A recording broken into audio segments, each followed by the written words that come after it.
Hello and welcome back to my channel. आज हम जिस मूवी को एक्सप्लेन करेंगे उसका नाम है हक, जो हाल ही में रिलीज हुई है। तो इस कहानी की शुरुआत दरअसल 1970 से होती है। शुरुआत में हमें शाजिया बानो नाम की एक लड़की को दिखाया जाता है जिसकी शादी अब्बास खान से तय हो चुकी थी। अब्बास शाजिया से बहुत मोहब्बत करता है और जल्द ही इन दोनों की शादी हो जाती है और शादी के बाद इनकी लाइफ काफ़ी अच्छी चल रही थी। अब शाजिया देखती है कि अब्बास अपने घर के कुकर कभी भी रिपेयर नहीं करता था, वो हमेशा उन्हें बदल देता था और ये बात शाजिया बानो को काफ़ी अजीब लगती है। यहाँ पर हमें पता चलता है कि अब्बास एक बहुत बड़ा लायर है। तो वहीं इनकी मैरिड लाइफ काफ़ी अच्छे से चल रही थी क्योंकि अब्बास बानो का बहुत अच्छे से ध्यान रखता। अब्बास एक दिन जब अपने पड़ोस के यहाँ गुलाब के पौधे लगा रही थी तो वो देखती है कि उनके पड़ोसी का छज्जा उनकी ज़मीन में आ गया था और इसी वजह से वो डिसाइड करती है कि वो उनका छज्जा निकालेगी। लेकिन जब वो ऐसा कर रही थी, पड़ोस का आदमी उसे काफ़ी ज़्यादा बातें सुनाने लगता है। हालांकि बानो उन्हें समझाती है कि उनका कंस्ट्रक्शन वो इलीगल है, लेकिन वो आदमी कहता है कि वो पुलिस को बुला लेगा। अब ये सुनकर बानो कहती है कि वो खुद पुलिस को बुलाएगी। जो सुनकर वो आदमी काफ़ी भड़क जाता है और उसे कहने लगता है कि वो कैसी मुसलमान औरत है जो कि दूसरे मर्द के साथ बहस कर रही है। अब ये सुनने के बाद बानो को काफ़ी बुरा लगता है। तो वहीं उनके पड़ोस वाला आदमी अब्बास को कॉल करके सब कुछ बता देता है। अब ये सुनने पर अब्बास कहता है कि बानो कोई केस नहीं कर सकती क्योंकि वो प्रॉपर्टी उसके नाम पर नहीं है। जिसके बाद अब्बास वहाँ पर आता है और उसने वो प्रॉपर्टी बानो के नाम पर कर दी थी। मतलब उसका मकान था, उसके बाजू में जो बगीचा था उनका, वो उसने बानो के नाम पर कर दिया था। इसलिए अब बानो उस आदमी पर केस कर सकती थी, जो देखकर बानो काफ़ी खुश हो जाती है क्योंकि अब्बास बस उसका ख्याल नहीं रखता था बल्कि उसके लिए स्टैंड भी लेता था। जिसके बाद हमें पता चलता है कि बानो प्रेग्नेंट है। अब कुछ टाइम बाद बानो को एक लड़का होता है, जिसके कुछ टाइम बाद वो फिर से प्रेग्नेंट हो जाती है और तब उसे एक बेटी होती है। लेकिन अब उनका रिलेशन पहले जैसा नहीं रहता। मतलब अब्बास हमेशा अपने काम में बिजी रहता और वो बानो को ज़्यादा टाइम नहीं दे पाता, जिसकी वजह से बानो भी काफ़ी अपसेट थी। लेकिन वो हमेशा कोशिश करती कि उनका रिश्ता फिर से पहले जैसा हो जाए। लेकिन अब्बास अपने काम में कुछ ज़्यादा ही बिजी था। जिसके बाद एक दिन फिर से वो पड़ोस वाला आदमी बानो को बातें सुनाने लगता है क्योंकि बानो के बच्चे कुत्तों के साथ खेल रहे थे। अब ये सुनने के बाद बानो जब अब्बास को कॉल करती है तो अब्बास उसे कहता है कि वो बार बार उसे परेशान करना बंद कर दे। अब ये सुनने के बाद बानो को काफ़ी बुरा लगता है। लेकिन अब्बास जब वापस आता है तो वो बानो को मनाने की कोशिश नहीं करता, बल्कि वो तो अपना बैग पैक करने लगता है, जो देखकर बानो काफ़ी हैरान थी। तो अब्बास उसे बताता है कि उसे प्रॉपर्टी के काम की वजह से पाकिस्तान जाना पड़ रहा है, लेकिन वो 3 हफ्ते में वापस आ जाएगा। साथ ही वो बानो से कहता है कि उसे अपना ख्याल रखना होगा। ये बोलकर अब्बास वहाँ से निकल जाता है। जिसके बाद बानो अब्बास को कई बार कॉल करती है, लेकिन वो कॉल पर बात ही नहीं कर रहा था। अब ऐसे ही 3 महीने गुजर जाते हैं और अब्बास वापस आता है। ये देखकर बानो काफ़ी खुश होती है। लेकिन जब वो बाहर आती है तो अब्बास के साथ अब्बास की माँ भी आई थी और यहाँ पर वो बानो को बताती है कि अब्बास ने सहरा के साथ शादी कर ली। जो सुनकर बानो काफ़ी ज़्यादा हैरान थी। उसने कभी नहीं सोचा था कि अब्बास उसके साथ ये सब करेगा। वो अब्बास पर काफ़ी चलाने लगती है कि आखिर वो ऐसा कैसे कर सकता है। तो अब्बास की माँ कहती है कि अब्बास तो ये शादी करना नहीं चाहता था, लेकिन उन्होंने अब्बास को कसम दे दी। वो कहती है कि अब्बास की जो फूफी है उसके ऊपर काफ़ी ज़्यादा एहसान है और उनकी बेटी सायरा की शादी हो गई थी, लेकिन उसका पति उसे मारता पीटता था, जिसके बाद उसके हस्बैंड की मौत हो गई और वो बेवा हो गई। इसलिए उन्होंने फैसला किया कि वो अब्बास उसके साथ शादी करेगा और इसी वजह से उन्होंने अब्बास को कसम दी, जिसके बाद अब्बास ने सायरा से शादी कर ली। अब ये सब सुनने के बाद भी बानो सायरा को कबूल करने के लिए तैयार नहीं थी। जहाँ पर अब्बास की बहन बानो को समझाती है कि अगर बानो चिक्की ने चिल्लाने लगी, अब्बास पर गुस्सा करने लगी तो अब्बास सायरा के पास चला जाएगा। इसलिए बानो को समझदारी से काम लेना होगा ताकि अब्बास हमेशा बानो के पास रहे। अब ये सुनने के बाद बानो सायरा को घर में आने देती है। अब रात को अब्बास बानो के पास आता है और बानो को समझाता है कि वो हमेशा उसके लिए खास रहेगी, इसलिए वो चिंता ना करे, उसने सायरा से शादी मजबूरी में की है। ये सुनने के बाद बानो को थोड़ी सी तसल्ली हो जाती है। तो वहीं सायरा बगीचे वाले आउट हाउस में रह रही थी। जैसा कि अब्बास ने कहा था कि सायरा वहीं पर रहेगी। अब दूसरे दिन से जब भी सायरा अब्बास का कोई काम करने की कोशिश करती तो बानो उसे खुद ही कर देती। एक दिन सायरा बानो से कहती है कि उसे कुछ बेडशीट, परफ्यूम, ये सब कुछ चाहिए। जो सुनने के बाद बानो सायरा को मार्केट लेकर जाती है और उसे वही सब दिलवाने लगती है, जो कि अब्बास को बिल्कुल भी पसंद नहीं था। अब सायरा इस बात को नोटिस कर लेती है और वो बानो के ऊपर काफ़ी गुस्सा होती है। वो बानो से कहती है कि वो जानबूझकर ऐसा सब कुछ कर रही है ताकि अब्बास उसके पास ना आए। अब यहाँ पर सायरा बानो को बताती है कि वो कोई चैरिटी में आई हुई चीज़ नहीं है। वो बताती है कि अब्बास बानो से मिलने से पहले सायरा को जानता था और तब से वो उससे प्यार करता था, लेकिन तब सायरा की शादी किसी और के साथ तय हो गई थी और इसी वजह से अब्बास ने बानो के साथ शादी की थी। लेकिन जब उसे पता चला कि सायरा के हस्बैंड की डेथ हुई है तो वो फिर से उसके पास आ गया ताकि वो उसके साथ शादी कर सके। सायरा कहती है कि अब्बास पहले भी उससे प्यार करता था और अब भी उससे प्यार करता है। सायरा कहती है कि अगर शादी से पहले वो अब्बास के सामने शर्त भी रखती कि उसे अपनी फर्स्ट वाइफ को यानी कि बानो को डिवोर्स देना होगा तभी वो उसके साथ शादी करेगा, तो अब्बास वो भी करता। अब ये सब सुनने के बाद बानो पूरी तरह से हिल गई थी। उसने कभी नहीं सोचा था कि अब्बास उससे इतना बड़ा झूठ बोलेगा। इसलिए जब बानो घर आती है तो वो अब्बास के साथ इस बात पर लड़ने लगती है, लेकिन अब्बास बानो से कहता है कि ऐसा कुछ भी नहीं है। लेकिन बानो कहती है कि वो सबको जान चुकी है। अब ये बात सुनकर अब्बास कहता है कि वो उसे अपने हर काम का हिसाब नहीं दे सकता। वो बानो के ऊपर चिल्लाता है और उसे चुप बैठने के लिए कहता है। अब ये देखकर बानो समझ जाती है कि अब्बास पहले वाला अब्बास नहीं रहा। अब बानो का काम था कि वो बस अपने बच्चों का ध्यान रखे, क्योंकि अब्बास का ध्यान तो सायरा रख रही थी और उसके मुताबिक ही सब घर में हो रहा था। लेकिन ये सब देखने के बाद भी बानो चुपचाप रहती है, क्योंकि उसे अपने बच्चों की चिंता थी। एक दिन बानो अब्बास के ऑफिस उसे सरप्राइज देने जाती है क्योंकि आज उनकी एनिवर्सरी होती है, लेकिन अब्बास को इस बारे में कुछ भी याद नहीं होता। बानो उसे कहती है कि आज हम दोनों घूमने के लिए जाते हैं, लेकिन अब्बास ये कहकर मना कर देता है कि उसे बहुत काम है। अब ये सुनने के बाद बानो काफ़ी नाराज़ हो जाती है और वो अब्बास को मनाने की काफ़ी कोशिश करती है, लेकिन अब्बास उसे डांट कर वहाँ से जाने के लिए कहता है। अब्बास की लिमिट ख़त्म हो गई थी क्योंकि अब्बास ना ही उससे बात करता था ना ही उनके बच्चों से बात करता था। उसका सारा ध्यान बस सायरा की तरफ होता था और इसी वजह से बानो गुस्से में अपने बच्चों को लेकर अपने मायके चली जाती है। तो वहीं अब्बास को भी रियलाइज़ हो जाता है कि उसे बानो के ऊपर इस तरह से चिल्लाना नहीं चाहिए था। इसलिए वो उसके लिए बुके लेकर घर जाता है तो उसे पता चलता है कि बानो बच्चों के साथ यहाँ से चली गई है। अब्बास बानो की माँ को कॉल आता है और वो उनसे कहता है कि वो बच्चों के खर्चे के लिए हर महीने 400 रुपए भेज दे। अभी सुनने के बाद बानो उनसे पूछती है कि क्या अब्बास ने उसके बारे में कुछ पूछा, लेकिन अब्बास ने बानो के बारे में कुछ भी नहीं पूछा था, जिसकी वजह से बानो काफी नाराज थी। दूसरी तरफ बानो का बाप मौलाना होता है, तो वहीं बानो भी वहाँ पर सिलाई का काम करके कुछ पैसे कमाने लगी थी। अब ऐसे कुछ दिन बीत जाते हैं और अब्बास 400 रुपए भेजना बंद कर देता है, जिसकी वजह से बानो अकेली 3 बच्चों की परवरिश नहीं कर पा रही थी। अब्बास से राब्ता करने की कोशिश करती है, लेकिन अब्बास उसे कोई जवाब नहीं देता। इसलिए ना चाहते हुए भी बानो को वापस अब्बास के पास आना पड़ता है, जो देखकर अब्बास को लगता है कि बानो हमेशा के लिए वापस आई होगी। लेकिन बानो कहती है कि वो बस अपने बच्चों का हक मांगने के लिए यहाँ पर आई है, क्योंकि अब्बास ने 400 रुपए देना बंद कर दिया है। जिस पर अब्बास कहता है कि बानो खुद ही यहाँ से चली गई थी, ना ही अब्बास ने उसे घर से निकाला था। जिस पर बानो कहती है कि अब्बास ने भले ही उसे निकाला नहीं था, लेकिन वो एक बार भी उसे मनाने के लिए या फिर लेने के लिए नहीं आया। वो कहती है कि उसे बस अपने बच्चों के हक के पैसे चाहिए ताकि वो उनकी परवरिश कर सके, क्योंकि वो बच्चे उसके अकेले के नहीं बल्कि अब्बास के भी हैं। लेकिन ये सुनने के बाद भी अब्बास उसे कहता है कि वो पैसे नहीं देगा, क्योंकि बानो इस तरह से उसके साथ बहस नहीं कर सकती। अगर वो एक नेक औरत है तो उसे अपने पति की इज्जत करनी होगी। अब ये सुनने पर बानो कहती है कि हस्बैंड ने उससे झूठ बोला, उससे बिना पूछे दूसरी शादी की और ना ही बच्चों की परवरिश में वो कोई मदद करना चाहता है।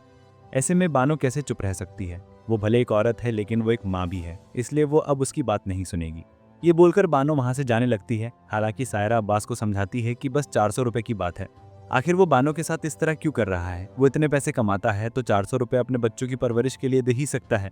लेकिन अब्बास उसकी कोई बात नहीं सुनता, क्योंकि अब्बास कुछ भी करके बानो को सबक सिखाना चाहता था। जिसके बाद बानो के पापा एक काजी के पास जाते हैं और उन्हें अपनी बात बताते हैं, जिस पर काजी का कहना था कि बानो को घर से इस तरह से नहीं आना चाहिए था और इसी वजह से उसके साथ जो हुआ है, इसलिए वो अब कुछ भी नहीं कर सकते।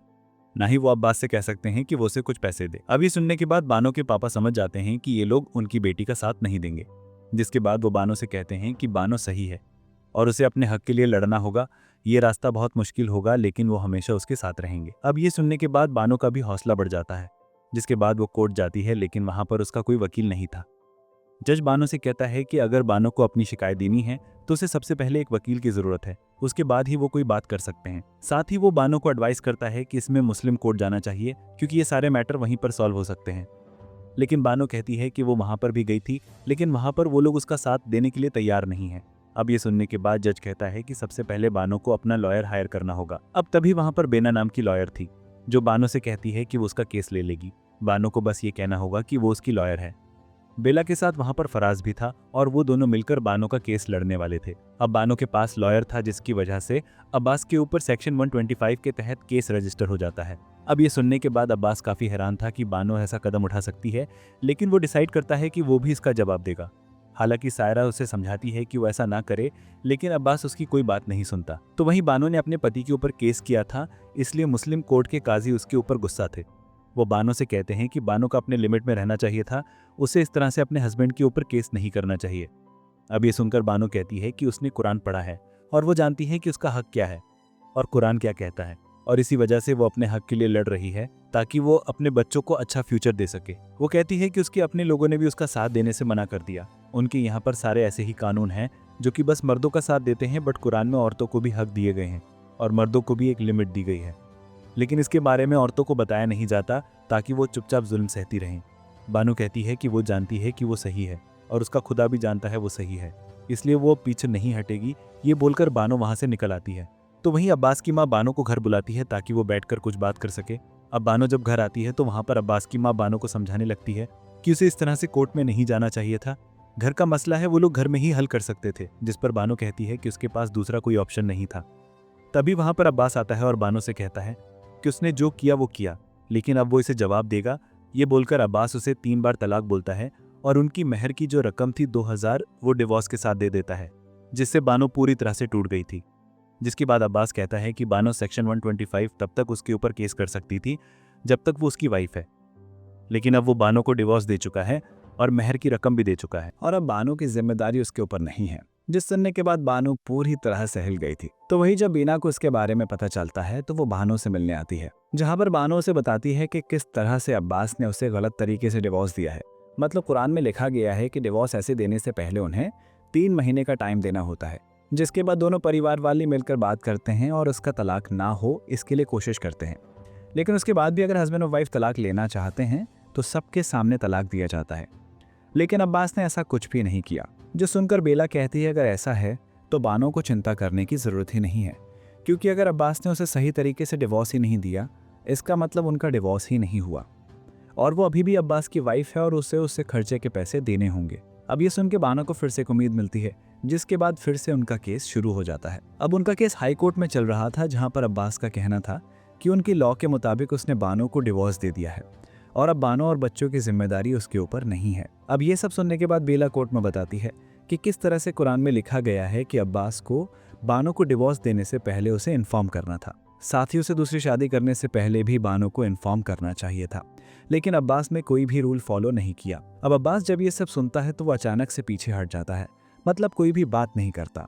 ये देखकर बेला भी काफ़ी हैरान थे कि अब्बास ये सब चुपचाप क्यों खड़ा है।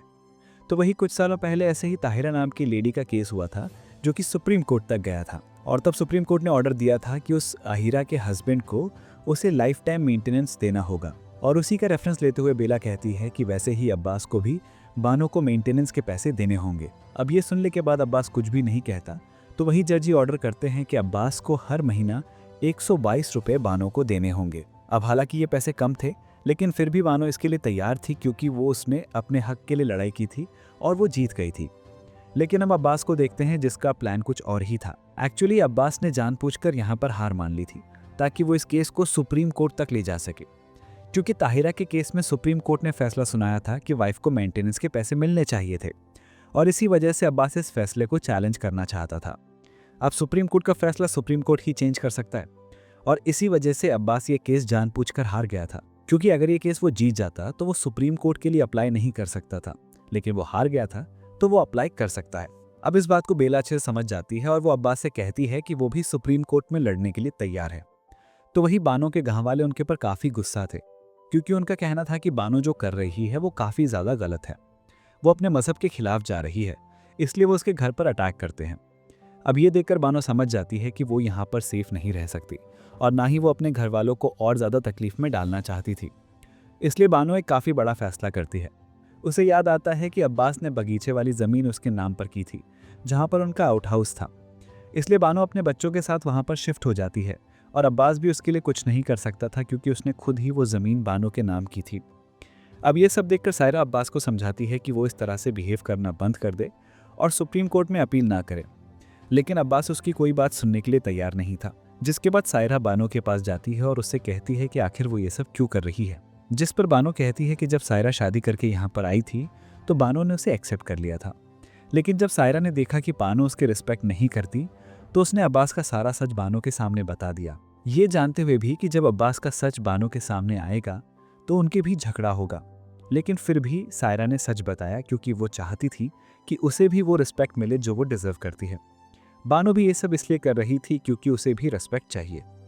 वो कहती है कि वो अब्बास से बहुत प्यार करती थी, लेकिन बस प्यार काफ़ी नहीं होता, रिस्पेक्ट भी इम्पॉर्टेंट होती है और वो इसी के लिए सब कुछ कर रही है। अब ये सुनने के बाद सायरा भी इसकी बात समझ जाती है, जिसके बाद वो हमेशा बानो के हेल्प किया करती। लेकिन इस सब के बीच बानो के पापा की डेथ हो जाती है और बानो के पापा ने मरते वक्त भी यही लिखा था कि बानो सही है और उसे अपने हक के लिए लड़ना होगा। ये देखकर बानो काफ़ी ज़्यादा रोती है। तो वही अब्बास भी देखता है कि उसका अपना बेटा उससे नफरत करता है, वो उससे बात तक नहीं करना चाहता था। ये देखकर अब्बास को भी काफ़ी बुरा लगता है, बट उसके लिए उसका ईगो सबसे ज़्यादा इंपॉर्टेंट था। जिसके बाद सुप्रीम कोर्ट में केस शुरू हो जाता है, जहाँ पर अब्बास का कहना था कि हमेशा ये लोग लॉ के नाम पर उनकी लॉ चेंज करने की कोशिश करते हैं। साथ ही वो कहता है कि पहले इंडिया का पार्टीशन बस एक धर्म की वजह से नहीं हुआ था, बल्कि दोनों धर्म उसके लिए जिम्मेदार थे। लेकिन आज भी जब लॉयल्टी प्रूफ करने की बात आती है तो बस मुसलमानों को उसी नज़र से देखा जाता है और उन्हें हर बार अपनी लॉयल्टी प्रूफ करनी पड़ती है। वो कहता है कि उनके लॉ के मुताबिक ये केस काफ़ी सिंपल था, उसने बानो को डिवोर्स दे दिया है और उसकी जिम्मेदारी ख़त्म हो चुकी है, लेकिन ये केस फिर भी यहाँ तक आया, यानी कि कहीं ना कहीं उनके कल्चर की यहाँ पर डिसरिस्पेक्ट हो रही है। अब ये सारे पॉइंट सुनने के बाद बानो भी अपने पॉइंट्स जज के सामने रखती है। बानो कहती है कि उन्हें बचपन से कुरान पढ़ाना सिखाया जाता है, उन्हें दूसरे लोग बताते हैं कि कुरान में क्या लिखा है, जबकि कुरान में खुद कहा है कि लोग उसे खुद पढ़ें और खुद समझें। तो वो कहती है कि आखिर उन्हें कोई मौलवी आके ये बात क्यों बताता है कि कुरान में क्या लिखा है, क्या वो खुद नहीं पढ़ सकते? और जो कुरान में लिखा है उसे वो फॉलो क्यों नहीं करते, बल्कि उसे अपने हिसाब से चेंज करते हैं और वही रूल उनके ऊपर थोपे जाते हैं। बानो कहती है कि यहाँ पर लड़ाई हिंदू मुस्लिम या किसी और से नहीं है, बल्कि यहाँ पर लड़ाई उसके हक के लिए है, क्योंकि वो एक इंडियन औरत है। वो भले ही मुस्लिम है, लेकिन वो एक इंडियन मुस्लिम है, इसलिए कानून को भी उसे उसके राइट देने होंगे। वो ये नहीं कह सकते कि तुम्हारा लॉ अलग है, क्योंकि जब कोई मर्डर होता है तो लॉ ये नहीं कहता कि ये लॉ दूसरे कास्ट में आता है, इसलिए हम यहाँ पर फैसला नहीं कर सकते। ठीक वैसे ही अगर वो एक मुस्लिम लेडी है तो क्या हुआ, उसकी नेशनैलिटी इंडियन है, इसलिए यहाँ पर उसके हक में फैसला होना चाहिए। साथ ही वो बताती है कि उसके पापा ने उसका नाम बहुत ही प्यार से रखा था, लेकिन आज अगर उसे हक नहीं मिला तो सब लोग यही समझेंगे कि वो गलत थी और फिर कोई भी बाप अपनी बेटी का ये नाम नहीं रखेगा। यहाँ पर बानो ये भी कहती है कि कई बार उसे ऐसा लगा कि उसे ये सब बंद कर देना चाहिए, लेकिन हर बार उसे यही डर लगता कि क्या होता अगर आगे उसके बच्चे भी किसी लड़की के साथ ऐसा ही करते, या फिर उसकी बेटी के साथ उसका पति ऐसा ही करता। अब ये सब सुनने के बाद जज अपना फैसला सुनाते हैं। वो कहते हैं कि उन्होंने कुरान और इंडियन लॉ को मद्देनज़र रखते हुए ये फैसला किया है। ये फैसला किसी कम्युनिटी की या फिर किसी रिलीजन की औरत का नहीं, बल्कि एक इंडियन लेडी का है और उसे उसका हक मिलना चाहिए। इसलिए हाई कोर्ट ने जो डिसीजन लिया था कि बानो को 122 रुपये मिलने चाहिए, वो पैसे उसे मिलने चाहिए, वो भी लाइफ टाइम के लिए। और ये फैसला करके वो किसी कम्युनिटी के खिलाफ नहीं जा रहे, बल्कि वो उनके लॉ के रिस्पेक्ट करते हैं और उनका लॉ का सबसे बड़ा आधार है कुरान, और उसी को मद्देनज़र रखते हुए उन्होंने ये फैसला सुनाया है। बानो अदालत का फैसला सुनने के बाद बहुत खुश हो जाती है। भले ही उसे अपना हक हासिल करने में 10 साल लग गए, लेकिन आखिरकार वो जीत गई। उसने अपने बच्चों के लिए जो लड़ाई शुरू की थी वो आखिरकार जीत गई। इसी के साथ हमारी कहानी खत्म होती है। अगर आपको भी ये कहानी पसंद आई तो इस वीडियो को लाइक और हमारे इस चैनल को सब्सक्राइब जरूर करें।